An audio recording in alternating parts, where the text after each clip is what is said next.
الرحمن الرحيم. الحمد لله رب العالمين والصلاة والسلام على رسول الله صلى الله عليه وسلم. waxaan maanta joogaa muqdisho bishii Febraayo 7 talaada waxaan joogay aniga iyo waftiga ila socday oo Puntland ka yimi doorashada madaxtinimada Soomaaliya ay soo raacay 2 wiig iyo bar baan joognaa. alxamdulilaahi rabbil caalamiin aad iyo aad baa naloo ku soo dhaweeyay muqdisho shacabka degan iyo madaxda degan intaba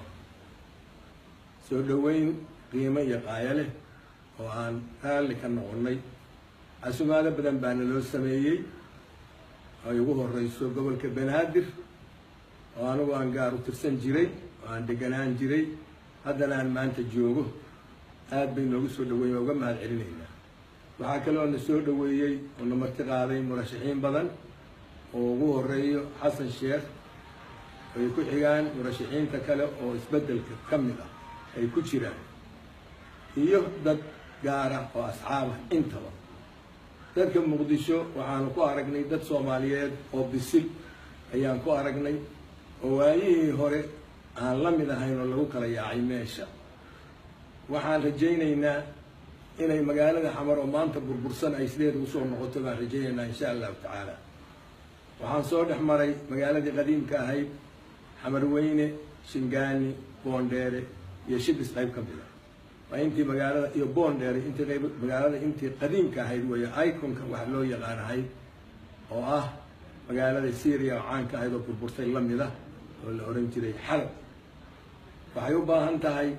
in dowlad Soomaaliyeed oo qaran haday dhisanto oo wax ku ool dalkan ah in loo sameeyo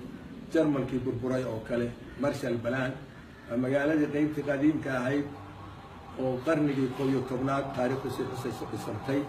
iyo wixii ka dambeeyay intii dowladda isticmaalka ay joogeen xafiisyadii ugu badnaa dowladuna ay ku yiileen. intaas haddii aan ka gudbo tartankii doorashada halka aan nimi oo aan ka mid ahaa murashaxiinta isbedel doonka oo badan aan ka mid ahaa. waxaan idin sheegayaa inay jiraan murashaxiin tiro badan oo issharaxday oo anigu aan ka mid ahay oo ay sababtay maamul xumadii ay madasha qaranka samaysay qaabkii doorashada. murashaxiin maamul xumada madashu ay samaysay ayay ku timi in dad badan u tartamaan hoggaanka dalka, dad badanna u tartamaan baarlamaanka inay soo galaan oo anigu ka mid ahay. anigu laba sabab bay ahayd. madamaan ahaa ninkii federeeshinka Soomaaliya si Soomaaliya dib loo soo nooleeyo hogaaminayay oo markuu maamulka Puntland madaxda ka ahaana guddigaha u ahaa ilaa Djibouti 1991 dibadda ka soo waday. maanta waxaan ahay senatore oday ka mid ah odayaasha Soomaaliyeed oo aqalka sare oo ka shaqayn doona dib u soo celintii jamhuuriyaddii federaalka Soomaaliya ayaan ka mid ahay. dowladda dhismaysana mar walba waa ku jiraya. waxaan maanta marka halka ka sheegayaa maamul xumadaas ay sababeen madashii waxay dhalisay tartanka tirada badan, waxay dhalisay xildhibaano cusub oo tiro badan inay soo galaan, waxay dhalisay xildhibaanadu in majaru ka habaabo inay garan waayaan dadku hadduu batay iday codkooda ku ururiyaan oo hoggaanka dalka ku aaminaan. faragelinta ay sababtay maamul xumadaas sheegayna waxay keentay waxaan hore loo arag in Soomaaliya doorashadeedii xiriirka caalamiga adduunku dowladuhu ku jira qaramada midoobay way wada leeyihiin mid goboleedna waa jira waa wax gooniya laakiin qaran dhisan oo sovereignty-giisa leh in doorashadiisa la maamulo oo loo soo guntado oo siyaasad ahaan loo soo dhexgalo iyo pressure iyadoo dadkii lala kala safanayo iyo in maalgelin lagu sameeyo xildhibaanada qaar oo ay kala soo baxaan cid walba cid iyada ay danaynayso. waa waxaan la arag waa wax dadka Soomaaliyeed dhammaantoodba u yaal. maamul xumadaas madasha qaarkood weliba khusuusan kuwa gobollada ka yimi oo iyagu ahaa buddigihii deegaamada federationka ahaa inay maanta ay misla intay qaarkood halka isugu yimaadaan. hal ninaa ka maqan baa la yidhi isagana aanan garanayn kolley sababtuu ku maqan yahay. hadduu wax wanaagsan ku maqan yahay ha sheego, haddii kalena ma hubo inuu ilaa shalay yimiye ha sheego inuu maqan yahay. waxay ku dhex jiraan oo faraha kula jiraan waa waxaan loo dulqaadan karin weliba siiba kuwa ka yimi gobolka anigoo aan ka yimi oo puntland oo abaari ka jirto oo colaadi ka jirto oo carruurtoodii iyagoo wata xafiisyadooda biyantooniyaashooda iyagoo wata labadii aqal kii fulinta iyo kii baarlamaankaba ay socdaan madaxdoodii ay taagan yihiin xafiisyada iyo goob kasta oo nin murashaxa uu joogo dullaalnimo uu jooga isuna bedelay campaign managers oo kala qaybinaya xildhibaanadii inaan meel codkooda aadin ama ay cid ay ku kalsoon yihiin dooran aad iyo aad baan uga xunahay waxaan ugu yeerayaa dadka ay wakiilka ka ahaayeen oo kitaabka u mareen inay ka fiirsadaan dadkaas siday ka yeeli lahaayeen waddankiiyo abaara waxa ka jira aan ognahay intaa ka bacdi kol haddii ay bateen murashaxiintii xildhibaanadiina wareer ka dhacay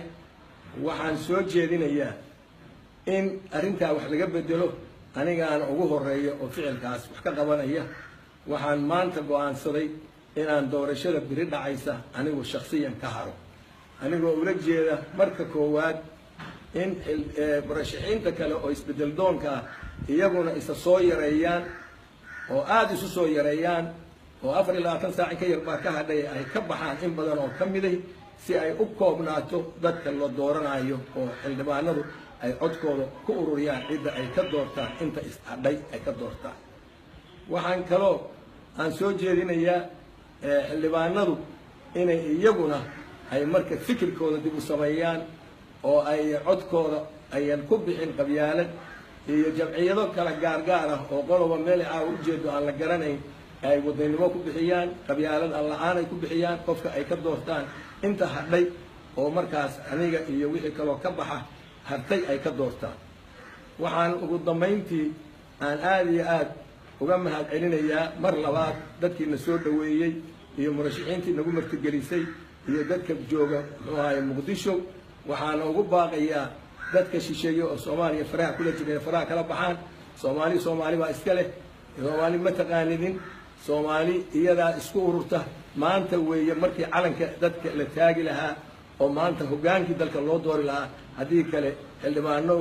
laba jeer wax dooran maysaan codka aad biri leedihiin dalka ugu hiiliya iyo maslaxadda ummadda aniguna ilaahay hortiis marag baan ka ahaanayaa waana inuu ku ducaynaynaa kitaabka aad marteenna xusuusnaada kitaabka aan martay dartiis baana anigu maanta uga haray doorashada si aan fursad u siiyo ragga kale intaas aan sheegayna lagu dhaqmo asalaamu calaykum waraxmatullahi wabarakatu